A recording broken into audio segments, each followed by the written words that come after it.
Hi friends, make my റെസിപ്പീസിലേക്ക് എൻ്റെ എല്ലാ കൂട്ടുകാർക്കും സ്വാഗതം.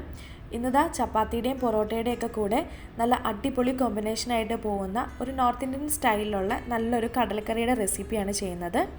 അത് നമ്മുടെ വീട്ടിലൊക്കെ മിക്കവാറും ഉണ്ടാകുന്ന കറുത്ത കടല വെച്ചിട്ടാണ് ഇത് ചെയ്യുന്നത്. അപ്പോൾ നമുക്കിത് എങ്ങനെയാണ് ചെയ്യുന്നതെന്ന് കാണാനായിട്ട് വീഡിയോ കണ്ടാലോ. കറി ഉണ്ടാക്കാനായിട്ട് ഇവിടെ 1/2 കപ്പ് കടല നന്നായിട്ട് കുതിർത്തി വെച്ചിട്ടുണ്ട്. കുതിർത്തുന്നതിന് മുന്നേ ഉള്ള അളവാണ് 1/2 കപ്പ് എന്നുള്ളത്. ഇപ്പോൾ നന്നായിട്ട് കുതിർന്ന് വന്നിട്ടുണ്ട്. കുക്കറിലാണ് ഞാൻ വേവിക്കുന്നത്, അതുകൊണ്ട് കുക്കറിലേക്ക് ഞാൻ ചേർത്ത് കൊടുക്കുകയാണ്. പിന്നെ നമ്മൾ ഇതിലേക്ക് ചേർക്കാനുള്ളത് കുറച്ച് മസാലകളാണ്. ഒരു ഇഞ്ച് നീളത്തിലുള്ള ഒരു കറുകയുടെ ഒരു ചെറിയ പീസ്. പിന്നെ ഇതിലേക്ക് ചേർക്കാനുള്ളത് 3 ഏലക്കായാണ്. പിന്നെ നമുക്ക് വേണ്ടത് ഒരു 4-5 കഷ്ണം ഗ്രാമ്പൂ, കരയാമ്പൂ എന്ന് പറയുന്നുണ്ടല്ലോ, അത് ചേർക്കുന്നുണ്ട്. പിന്നെ നമുക്ക് കറിയിലേക്ക് ആവശ്യത്തിനുള്ള ഉപ്പ് കൂടി ചേർത്ത് കൊടുക്കാം. നമുക്കിപ്പോൾ കടല വേവിക്കാനുള്ള ഉപ്പ് മാത്രം ചേർത്ത് കൊടുത്താൽ മതി. പിന്നെ നമുക്ക് കടല വേവിക്കാനായിട്ട് ആവശ്യത്തിന് വെള്ളത്തിന് പകരം നമ്മളിവിടെ ചേർക്കുന്നത് കട്ടൻ ചായയാണ്. 1 ടീസ്പൂൺ പൊടി കുറച്ച് വെള്ളത്തിലേക്ക് ചേർത്ത് കൊടുത്ത് നന്നായി തിളപ്പിച്ചതാണ്. അത് നമുക്കിതിലേക്ക് ചേർത്ത് കൊടുക്കാം. അപ്പോൾ നമ്മുടെ കറിക്ക് നല്ലൊരു കളറും, പിന്നെ അതുപോലെ തന്നെ കടല കഴിച്ചിട്ട് എന്തെങ്കിലും ഗ്യാസ്ട്രിക് ഇഷ്യൂസൊക്കെ വരികയാണെന്നുണ്ടെങ്കിൽ അതിനുമൊക്കെ നല്ലതാണ് കട്ടൻ ചായയിൽ കടല വേവിച്ചെടുക്കുന്നത്. എന്നിട്ട് കുക്കർ അടച്ച് വെച്ചിട്ട് നന്നായിട്ട് ഒരു 7-8 വിസിൽ വരെ വേവിച്ചെടുക്കുക. നമ്മുടെ കടല അവിടെ വേവുന്ന ടൈം കൊണ്ട് നമുക്കിതിലേക്ക് വേണ്ട മസാല റെഡിയാക്കാം. അതിനായിട്ട് ഒരു പാനിലേക്ക് കുറച്ച് ഓയിൽ ചേർത്ത് കൊടുക്കാം. അതിനുശേഷം നമുക്കതിലേക്ക് ജീരകം ചേർത്ത് കൊടുക്കാം. സാധാരണ നോർത്ത് ഇന്ത്യൻ ഡിഷസിലൊക്കെ ആ ജീരകത്തിൻ്റെ ഒരു ടേസ്റ്റാണ് മുന്നോട്ട് നിൽക്കുന്നത്. അപ്പോൾ അതിനായിട്ട് നമ്മൾ ജീരകം ഇട്ടാണ് പൊട്ടിക്കുന്നത്. പിന്നെ അതിലേക്ക് ഞാൻ ഒരു മീഡിയം സൈസ് വലിപ്പത്തിലുള്ള 2 സവാള ചെറുതായിട്ട് അരിഞ്ഞതാണ് ഇതിലേക്ക് ചേർത്ത് കൊടുക്കുന്നുണ്ട്. എന്നിട്ട് നമുക്കിത് നന്നായിട്ട് എണ്ണയിലിട്ട് നന്നായിട്ട് ഇതൊന്ന് വേവിച്ചെടുക്കാം. ഒരുപാടങ്ങ് മുരിയൊന്നും വേണ്ട, ജസ്റ്റ് അതൊന്ന് കുക്കായി കിട്ടിയാൽ മതി.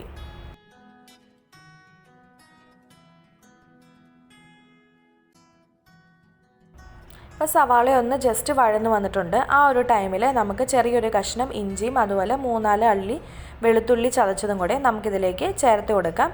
എന്നിട്ട് നമുക്ക് ഇതെല്ലാം കൂടി നന്നായിട്ടൊന്ന് വഴറ്റിയെടുക്കാം.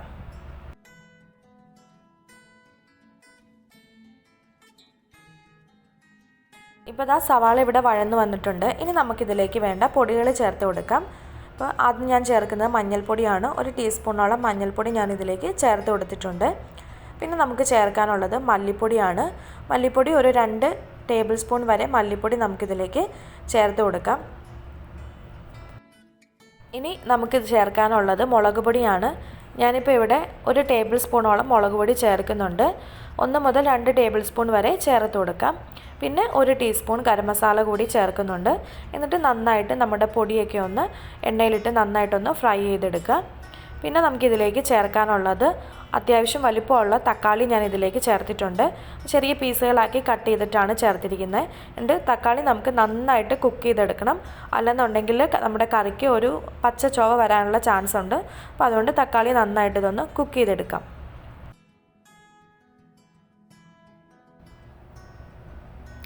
ഇവിടെ ഞാൻ എടുത്തിരുന്നത് അധികം പഴുക്കാത്ത തക്കാളി ആയത് കാരണം നന്നായിട്ട് ഉടഞ്ഞ് കിട്ടിയില്ല. അപ്പോൾ അതുകൊണ്ട് ഞാനിതിലേക്ക് ഒരു 1/2 കപ്പ് വെള്ളം ചേർത്തിട്ട് നന്നായിട്ട് ഇതൊന്ന് ഉടച്ചെടുക്കാൻ പാകത്തിന് നന്നായിട്ട് കുക്ക് ചെയ്തെടുക്കുന്നുണ്ട്. അപ്പോൾ അധികം പഴുത്തതല്ല എന്നുണ്ടെങ്കിൽ ആ ഒരു രീതിയിൽ നമ്മുടെ തക്കാളി നന്നായിട്ട് കുക്ക് ചെയ്തെടുക്കുക.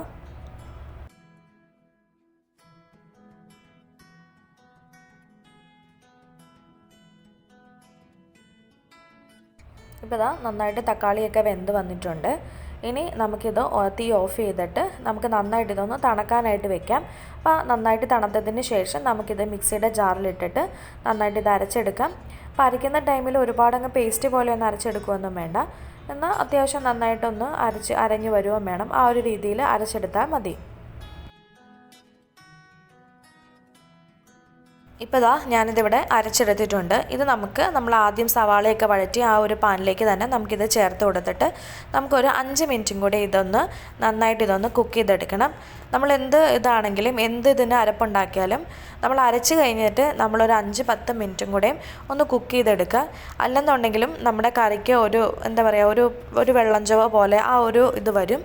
അപ്പോൾ അത് ഏത് കറി ഉണ്ടാക്കുമ്പോഴാണെങ്കിലും ഈ ഒരു രീതിയിൽ മൂടി വെച്ചിട്ട് വേണമെങ്കിൽ കുറച്ച് വെള്ളം കൂടി ഒഴിച്ചിട്ട് ഒന്ന് കുക്ക് ചെയ്തെടുക്കുക. പിന്നെ നമ്മുടെ കടലയൊക്കെ ഇവിടെ നന്നായിട്ട് വെന്ത് വന്നിട്ടുണ്ട്. അത്യാവശ്യം നന്നായിട്ട് തന്നെ വേവണം, എന്നാലാണ് നമ്മുടെ കറി നന്നായിട്ട് തിക്കായിട്ട് വരുള്ളൂ. പിന്നെ നല്ല ഒരു തവിയുടെ പുറകുവശം വെച്ചിട്ട് നമ്മുടെ കുറച്ച് കടലയൊന്ന് ഉടച്ചു കൊടുക്കുക. ഞാനിപ്പോൾ ഇവിടെ ഇതുപോലെ ഉടച്ചെടുത്തിട്ടുണ്ട്. അതിനുശേഷം നമ്മൾ റെഡിയാക്കി വെച്ചിരിക്കുന്ന നമ്മുടെ ഗ്രേവിയിലേക്ക് നമ്മൾ ഉടച്ചു വെച്ചിരിക്കുന്ന ഈ കടല നമുക്ക് ചേർത്ത് കൊടുക്കാം.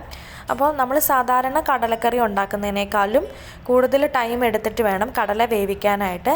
എന്നാലാണ് കടല നമുക്ക് നന്നായിട്ട് ഇതുപോലെ ഉടഞ്ഞു കിട്ടത്തുള്ളൂ. പിന്നെ ആണെങ്കിലും കടലയ്ക്കും നല്ലൊരു ടേസ്റ്റ് കിട്ടാനും ഈ ഒരു രീതിയിൽ നന്നായിട്ട് വേവിച്ചെടുക്കുക. പിന്നെ അതിലേക്ക് 1 കപ്പോളം വെള്ളം കൂടി ഒഴിച്ചിട്ട് ഇതൊരു മൂടി വെച്ചിട്ട് ഒരു 15 മിനിറ്റെങ്കിലും ഈ മസാലയിൽ കിടന്ന് നന്നായിട്ട് ഇത് തിളയ്ക്കണം. അപ്പോഴാണ് നമ്മുടെ ഒരു കടലയുടെ ഉള്ളിലേക്കൊക്കെ നന്നായിട്ട് ആ ഒരു മസാലയുടെ ആ ഒരു ടേസ്റ്റും ഒക്കെ കടലയിലേക്ക് ആണെങ്കിലും കിട്ടത്തുള്ളൂ.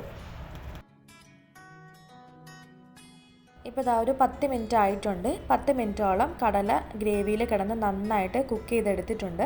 ഇപ്പം നമ്മുടെ കടലയ്ക്കാണെങ്കിലും അതുപോലെ തന്നെ ഗ്രേവിക്കാണെങ്കിലും നല്ലൊരു ടേസ്റ്റ് ഉണ്ട്. ഇനി നമുക്കിതിലേക്ക് ലാസ്റ്റ് നമുക്ക് ചേർക്കാനുള്ളത് കസ്തൂരി മേത്തിയാണ്. അത് 1 ടേബിൾ സ്പൂണോളം കസ്തൂരി മേത്തി കൈകൊണ്ട് ജസ്റ്റ് ഒന്ന് ക്രഷ് ചെയ്തിട്ട് അതുകൂടി നമുക്കിതിലേക്ക് ചേർത്ത് കൊടുക്കാം. പിന്നെ ലാസ്റ്റ് നമുക്ക് കുറച്ച് മല്ലിയില ഉണ്ടെന്നുണ്ടെങ്കിൽ മല്ലിയില കൂടി നമുക്ക് ചേർത്ത് കൊടുക്കാം. അപ്പോൾ നമ്മുടെ സാധാരണ കറിയിൽ നിന്ന് ഒരു ഡിഫറെൻ്റ് ആയിട്ടുള്ളൊരു ടേസ്റ്റാണ് ഇങ്ങനെ നമ്മൾ റെഡിയാക്കുമ്പോൾ. ഇതിനകത്ത് നമ്മൾ ജീരകവും അതുപോലെ തന്നെ കസ്തൂരി മേത്തിയാണ് ഇതിൻ്റെ മെയിൻ ഇൻഗ്രീഡിയൻ്റ് എന്ന് പറയുന്നത്. ഇതിൻ്റെ രണ്ടെണ്ണത്തിൻ്റെയും ആ ഒരു ടേസ്റ്റാണ് നോർത്ത് ഇന്ത്യൻ കറികളിൽ മുന്നോട്ട് നിൽക്കുന്നത്. അതായത് നമ്മളിവിടെ കടുകൊക്കെ പൊട്ടിക്കുന്നതിന് പകരം അവരവിടെ ജീരകമാണ് കൂടുതലായിട്ടും ഉപയോഗിക്കുന്നത്.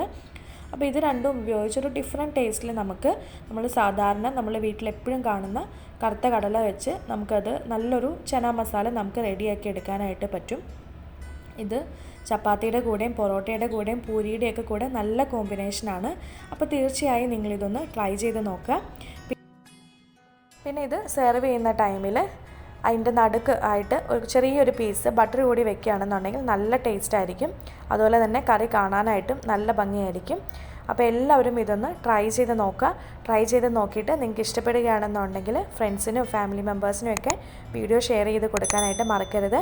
പിന്നെ വീഡിയോ ഇഷ്ടപ്പെടുകയാണെന്നുണ്ടെങ്കിൽ അതിൻ്റെ ജസ്റ്റ് താഴെ കാണുന്ന ആ ലൈക്ക് ബട്ടൺ ഒന്ന് ക്ലിക്ക് ചെയ്തേക്കണേ.